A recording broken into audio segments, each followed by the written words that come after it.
Is there anyone in this group who has never been here before?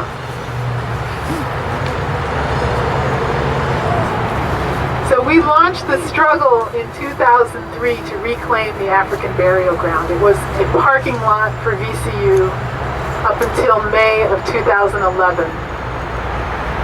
But every year from 2003 until this year to the present, there has been a ceremony conducted on the anniversary of the date when Gabriel, the slave rebellion leader, became an ancestor, October 10th in the year 1800. So this site, even unseen and unrecognized by most people, has been a site for a long time for people to come and acknowledge the history of this area. And the fact that we were able to work so hard with so many people so that you are standing on soil and grass instead of gravel and pavement is a real testament to the fact that we in this city and around the world recognize the importance of this site for us all. So just remember that. We don't know exactly where the graves are in this area, but you are standing and will be walking amongst the ancestors right here. I'd like to welcome Vinny Weeks. He's president of the Richmond chapter of All Is One, the Vision, and he is going to give a presentation on the life of Gabriel, executed here on October 10th, 1800, our freedom fighter.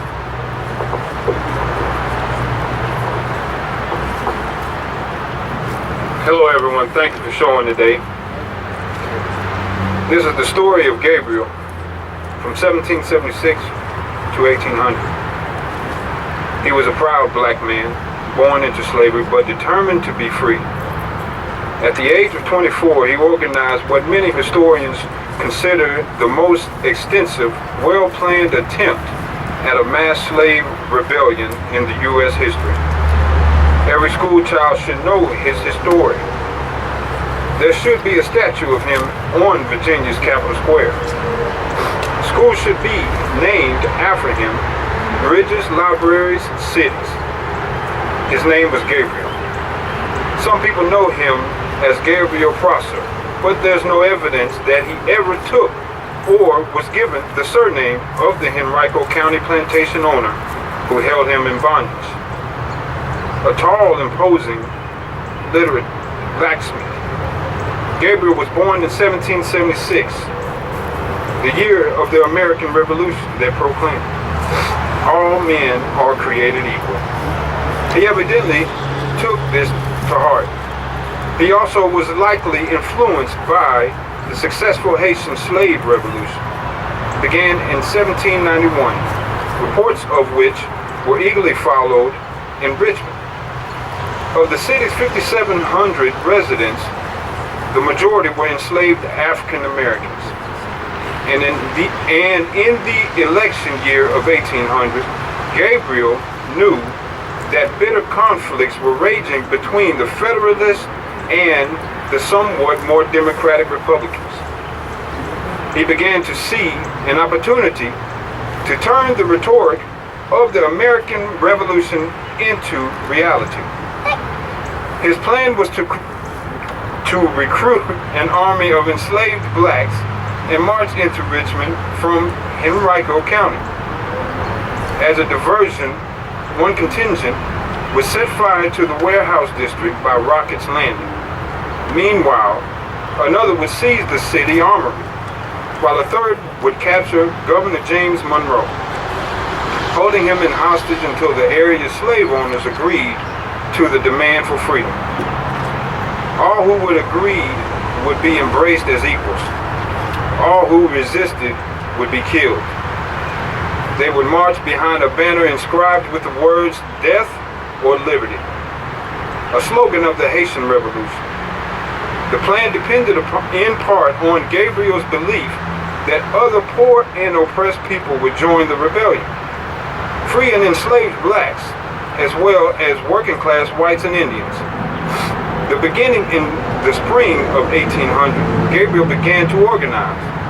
Quietly and carefully, he recruited his soldiers, assisted by his wife Nan, his brother Solomon, and Mark, an infiery giant of a man named Jack Bowler.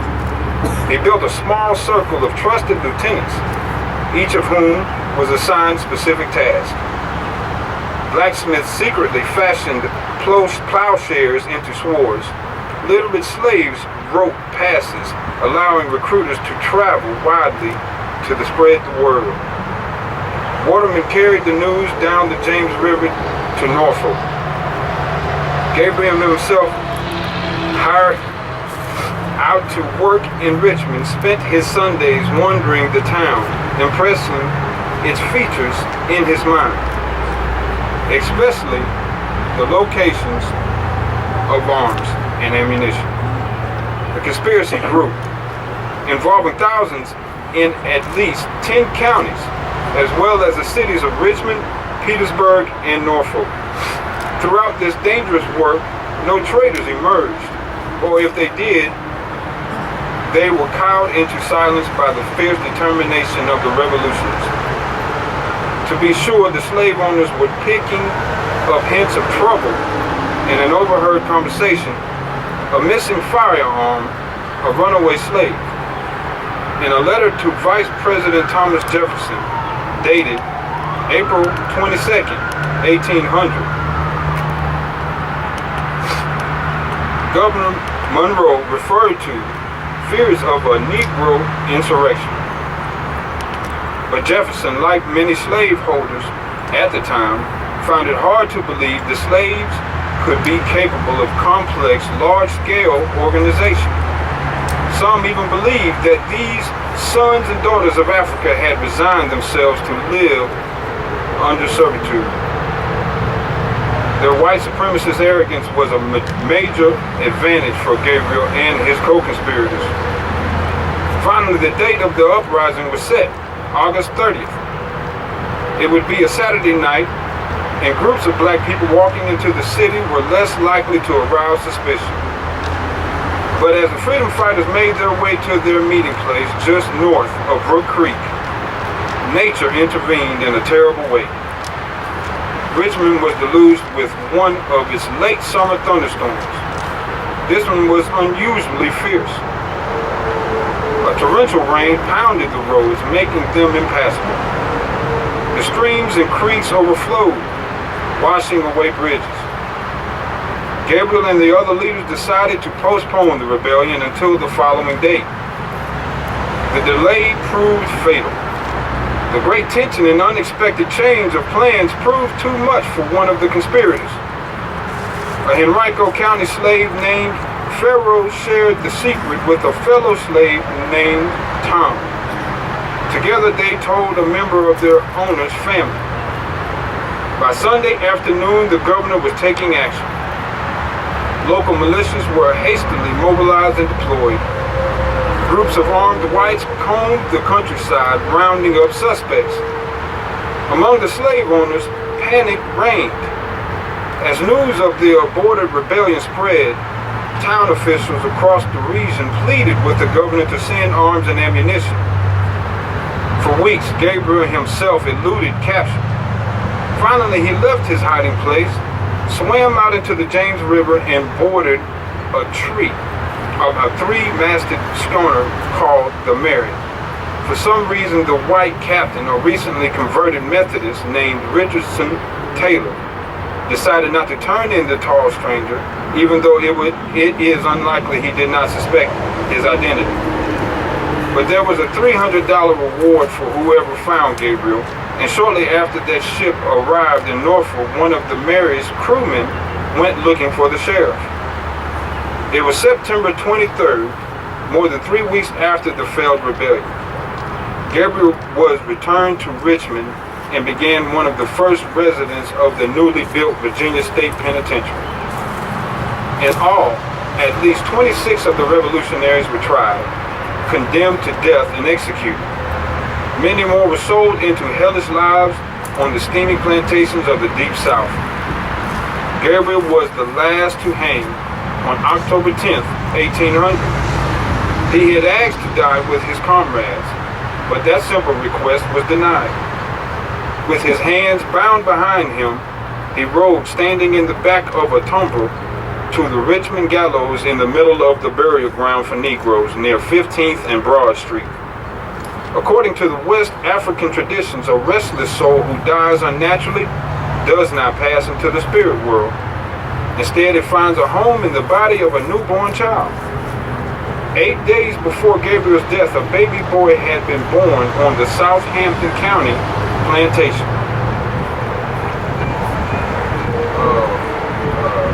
Please, excuse me. It's okay, man. Okay, and for our brief interruption. Okay.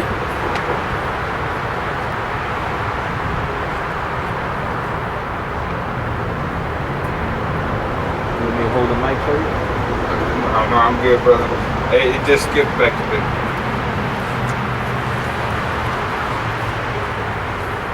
Okay. 8 days before Gabriel's death, a baby boy had been born on the Southampton County plantation of Benjamin Turner. His parents called him Nathaniel. The Old Testament name means gift of God. Thank you. This is the story of Gabriel.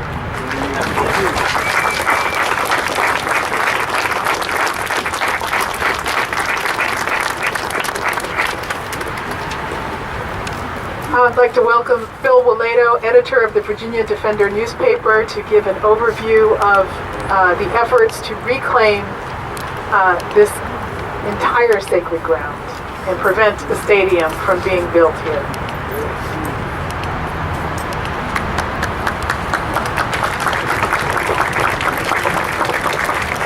Hi. I'm going to be brief. We want to thank everyone who came out today. I think we look a lot more organized than we really were, and I think that's because everybody came with a serious attitude, a respectful attitude, a defiant attitude, and this was a symbolic reclaiming of the sacred ground at Shockoe Bottom, and I think we did that today. So give yourselves all a hand.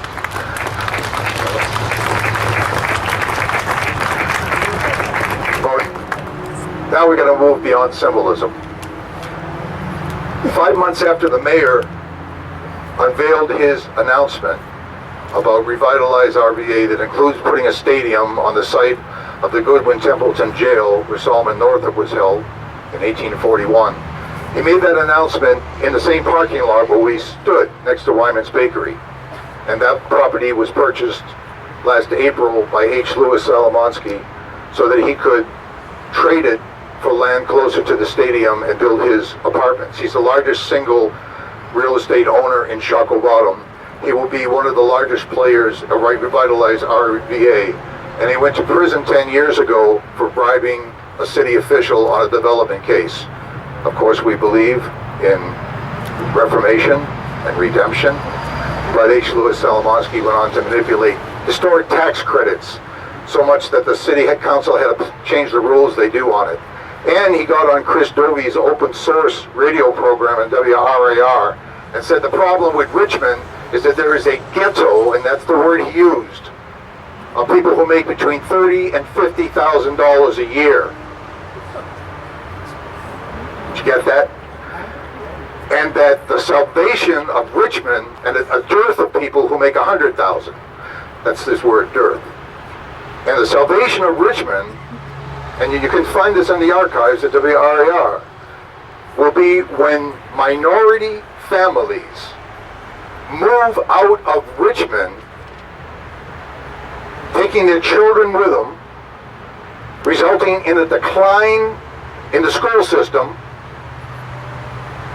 and a replacement by single nesters who are retired or young, childless couples. This is H. Louis Salomonsky, who's one of the biggest players in this whole scheme. His vision of Richmond is a bunch of expensive apartments down there where nobody here, well, maybe a couple of you, I don't know, I see, would be able to afford. The rest of us he wants out. But that's not Mayor Jones's view, is it? Mayor Jones is a man of the people. He stands for justice. I read it in the New York Times. Except his view is to shut down the housing projects, turn them into mixed-use housing like they did at Dove Court, neglect all the school buildings except for the ones that are going up near his new mixed-use gentrification complexes and drive poor people out of town. And that's why 10 years ago the black population was 57% in Richmond, and today it's just over 51%. They're carrying out their plans. City Council has not voted on Revitalize RVA, but the mayor's office has already spent thousands of dollars on it. They hired the Dunn Company to do a historical review. No contract request for proposals, no competitive bidding. And Tammy Hawley, who makes $103,000 a year as press secretary, and the mayor just wanted to give her another raise, along with David Hicks and Byron Marshall. Tammy Hawley says, well, we didn't need to put it in competitive bidding because it was a subcontractor for an existing contractor who deals with sewage issues, by the way. And besides, that's the way it's always done. Yeah, well, that is the way it's done in Richmond. And one consequence of this campaign is a lot of people are waking up to how things are done in Richmond. We do not have a democratic system in this city. We have an alliance between the wealthy white business people and the black politicians, and it's called Venture Richmond. And all you have to do is go on their website and read the list of people who's on it. It's an alliance that goes back to Richmond Renaissance. Back when Curtis Hill up here in Church Hill filed his civil rights lawsuit and forced the city to go to a ward voting system. So for the first time, there was a majority black city council, and the whites who meet up for scotch up at the Commonwealth Club freaked out. And they said, how are we going to continue to run the city if black people are running City Hall? And one of them said, I got an idea. Invite them over to the Commonwealth Club. We'll form an alliance. And that's what they did. And the latest manifestation is Venture Richmond. Now, one of the people the mayor has lined up to support him in this project could pull out 20 people to a community meeting. They are leaders in name only. They are officials that hold positions. No one represents the poor and working class city of Richmond. And that's who we have to reach. Why? Because this question is going to come to a vote in City Council. And we've got two ways to stop this stadium. One is to convince some more members of City Council to vote against it. We don't know whether the mayor needs 5 out of 9 or 6 out of 9 or 7 out of 9. He's manipulating the process, but he needs some majority of City Council. And there are people on City Council who are vulnerable, but they have to hear from their constituents. So one of the things we are doing is taking the petition that was going around, and it doesn't really matter whether it's the one that is geared towards the baseball stadium or the one that's geared towards the referendum. They both are a reason to go out and talk in the community, at bus stations, outside movie theaters, in playgrounds, in parks, you know, and talk to people and ask them who their representative is. If they don't know, see if you can figure it out for them, and ask them to call or email their representative on City Council. They have to hear from their constituency. They may be for the stadium, but they can count votes. See, most of them are Democrats, and if they want to get anywhere in this city, the mayor has to approve them. And above him, the governor.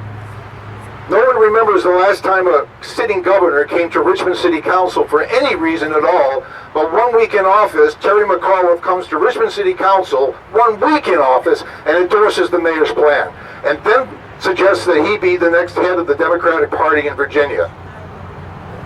Do they represent us? Do they represent us? No. We have to represent ourselves. We have to organize ourselves. So one thing is to go into the communities across the city, all districts, and talk to people and get them to contact their representatives. The other thing is to apply pressure from above. Somewhere up the food chain, someone is going to realize that this is an acute embarrassment, not just for the city of Richmond, but for the Virginia Democratic Party. It's politics. I hope some of you watch House of Cards. Personally, I find Sons of Anarchy to be more useful, but either one will tell you more than you'll ever learn in the civics book about how things really operate. So that's why there was a story in the Washington Post today. They ran a story from the Associated Press announcing this event tonight. And I checked online, and it was picked up all over the country. They're doing another story later. later. There was a story in the Hollywood Reporter, thanks to the descendant family of Solomon Northup, Lindsey Williams, and others reaching out to the reporters who had contacted them when 12 Years a Slave won the Oscar. And special thanks to Alan Cincius for connecting these dots. That Hollywood Reporter story was picked up by the UK Guardian. It's the third largest newspaper in England and has an online readership of 9 million people. We're getting someplace. Someone is going to have to decide if they want Richmond, Virginia to be the city that finally came to terms with the central contradiction of the United States, which was that it was a group of slave owners who founded the country so that they could be free. I said it wrong. George Carlin said it. He said this country was founded by a bunch of slave owners who wanted to be free. And that's it. They formed the country for freedom, justice, democracy for themselves. And unfortunately, for them, some of us believed it and tried to make it a reality. That contradiction is centered here in Virginia. How could you have the first or the longest meeting legislative body in North America, they claim, in the state that invented and codified slavery? That's a story that has to be examined before this whole society can move ahead. So we will continue to try to reach out as far throughout the city of Richmond and convince people to put pressure on the city council representatives. I urge you to support the referendum process. That's a good tactic as well. There's many others. In a week, the new issue of the Virginia Defender will come out. An expanded version, 16 pages, half on the stadium, a lot of background material, a whole list of different things going on, and contact people, how to plug in and get involved. We could use some help in getting it out. 20,000 copies. We got to spend the next 2 months educating, organizing, reaching people, and pack that city council when they go to take the vote like it has never been packed before. That's probably a good place to end. Thanks very much. Thanks for coming. We have a wonderful cultural program coming up now. I'm going to turn the mic over to Lily Estes.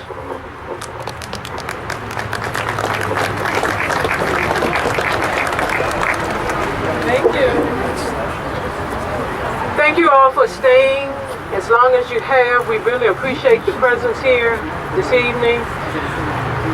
We want to call forth the ancestors to help marinate in our spirit, not only the activism that we must participate in, but in what it will take for each of us individually to learn how the Spirit moves within us in order to move us into better, effective action. What we have for you right now, as you can see over here, is a canvas that we started asking people to contribute their artistic expression, whether it's a word or whether it's a picture that you can draw. We want you to be able to just reach inside yourself and put something on the canvas. Before that, we have a couple of dramatic readings. One will be done by Vinnie Weeks. It will be a reenactment of one of the slaves that was captured with Gabriel, done by Kwame Benta. And then I'm going to do a dramatic reading from an excerpt from Essence magazine that calls for spiritual healing. Mr. Weeks.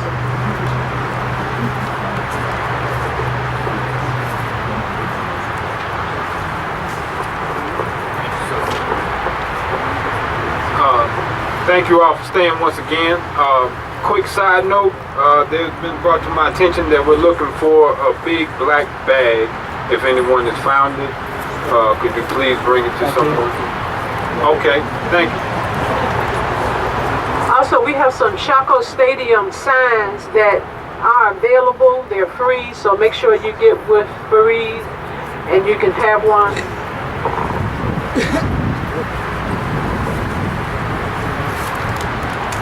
This piece is written by a brother named Josh Sparks. This is the Black Miranda. You only have the right, or better yet, the dire need to remain silent. Because any and all things you say most definitely will be taken out of context and or reshaped to meet the corporation's interest, to be used against you and the people in an office of administration, posing as a court of law. Under falsely obtained, non-existent, and plagiarized jurisdictional authority. You may, however, have the privilege to consult counsel or any attorney after interrogation. If you can afford those who are qualified and value your case. In the event that you cannot, a watered-down replica version of official, aka staff member, standing in as a lawyer will be provided. No commercial exchange necessary. It will come at the cost of maximum penalty. An extensive sentence attached to an unjustified admittance of guilt. Plea bargain. This is Black Miranda. Thank you, Brother Benny. If y'all could hold on for a couple of more minutes, we just have a few presentations to do and ask that you do the artistic expression. I want to call for Brother Kwame Venter.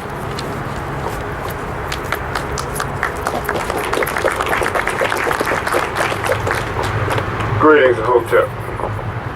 Thank you, Lily, and I'd like to thank everybody for coming out here to this historical occasion. My name is Kwame Benton, and I am a member of the Universal Negro Improvement Association and African Communities League, founded by the Right Excellent Marcus Messiah Garvey, also a member of the Virginia Defenders, the Ancestor Chambers, the November Coalition, and every other organization that's worked for freedom, justice, and equality. I've kind of got this thick beard on my face today, and I don't normally wear this thick beard on my face, but some of you know me and some of you don't know me, but I do a little acting on the side also. So what I'm going to try to do is take y'all back in time to a time where African people here were enslaved and try to paint a picture of what it was like and how it was when we lived here. So I just want you to imagine that right now you're at Hanover County. All right, Hanover County up the road there where there's a bunch of farms. You go up there, all you see is farms. So you can imagine what was going on out there during the enslavement of my ancestors. I'm going to introduce to you a man named Thornton and tell you why Patrick Henry was right. I'm a visitor in your time, and I'm here to tell you that Gabriel was right and Patrick Henry was right. Open your eyes and look at me. Really look at me. Now you see that building over yonder? What's the difference between that building and me? Well, in my time, there was no difference. A man with enough money can own a building like that and may own a person like me. My name is Thornton. And in my time, I was a blacksmith. And in my time, I was probably a man named Paul Tillman, who owned Hanover Tavern. But being property wasn't good enough for me because Gabriel was right. Now, as a blacksmith, I was a very important person here. Without me, it would have been very hard for Mr. Tillman and men like him to conduct any business. I shoot the horses so they can travel. I can heat heavy metal to unbelievable temperatures and bend it to my will.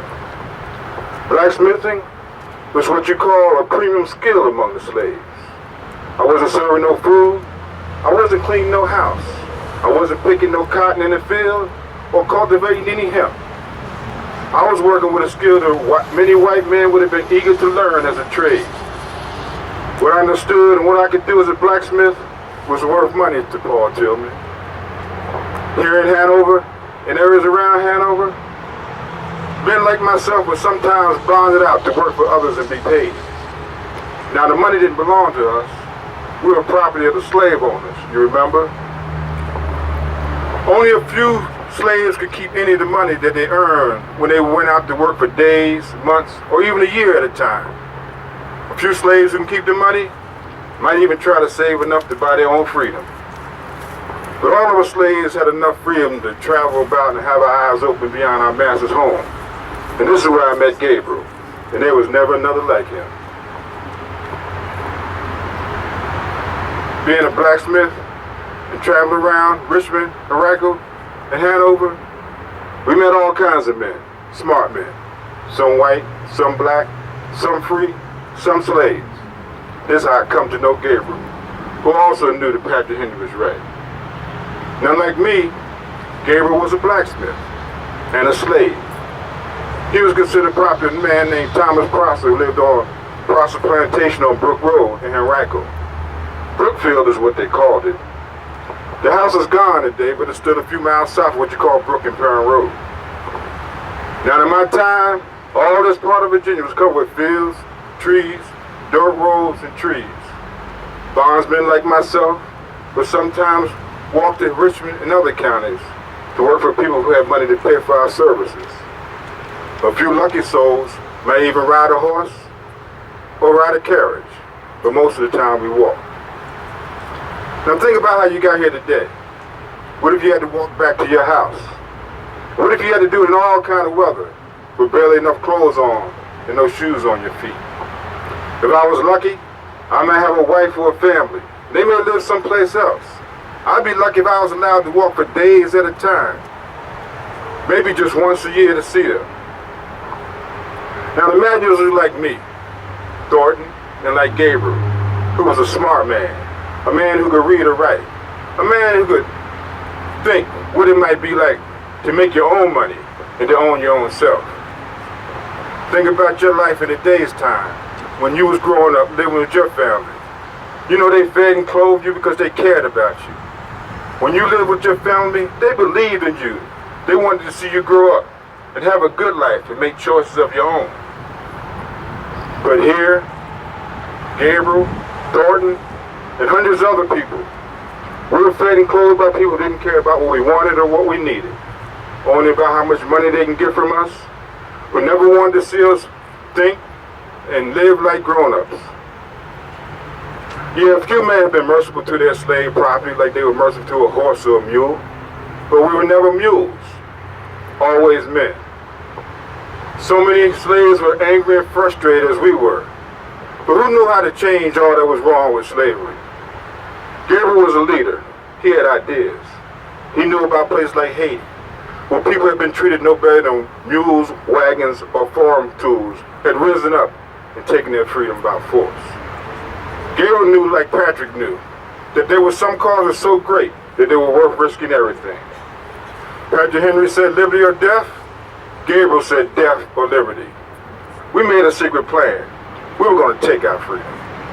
Secretly, we spread the word all through, starting in Shockoe, Richmond, Hanover, and Caroline County. But the word spread all throughout Virginia because men wanted to be free. Secretly, we spent months making weapons.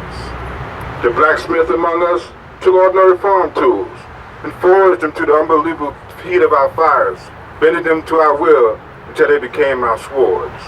We collected guns, and we enlisted soldiers who agreed it would be death or liberty.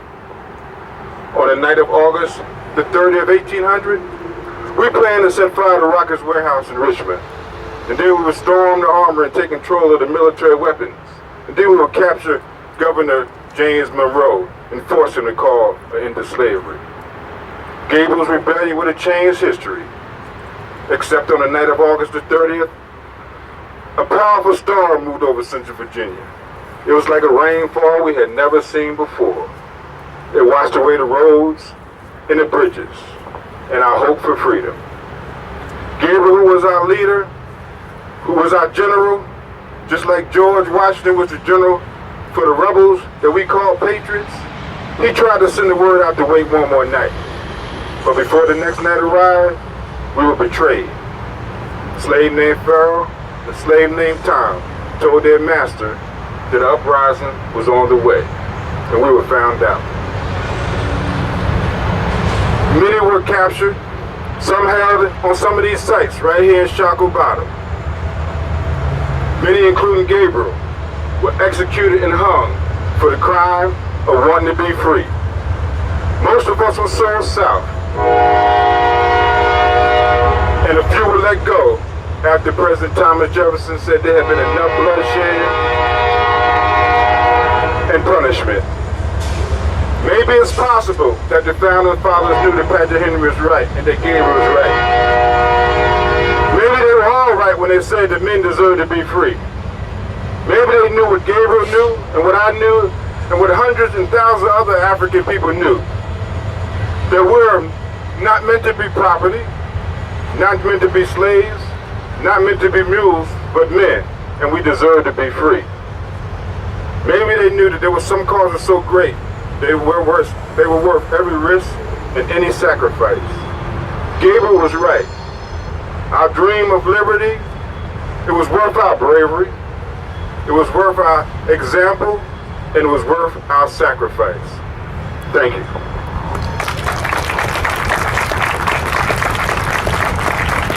Thank you, Brother Kwame, for that wonderful reenactment of Thornton.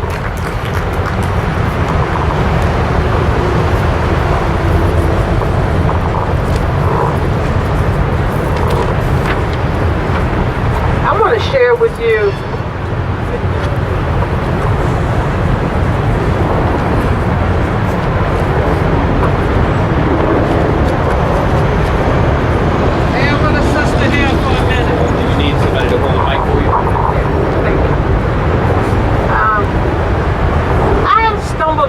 this affirmation article in the Essence magazine a few days ago, which I thought was very appropriate for a spiritual internalization process, one person unto another person.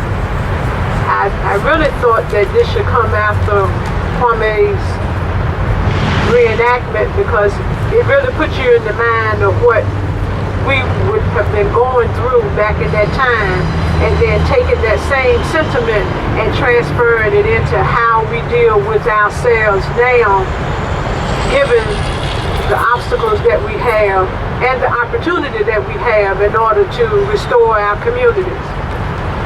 So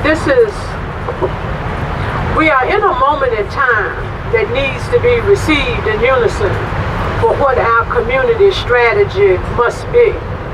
I was directed to this affirmation that is so appropriate for today. I have paraphrased it befitting this occasion. The goal: to close wounds and open minds. Our spiritual walk must be grounded in how we use that energy to improve our daily lives. Humanity unto humanity. Have a listen. Pray the same for me.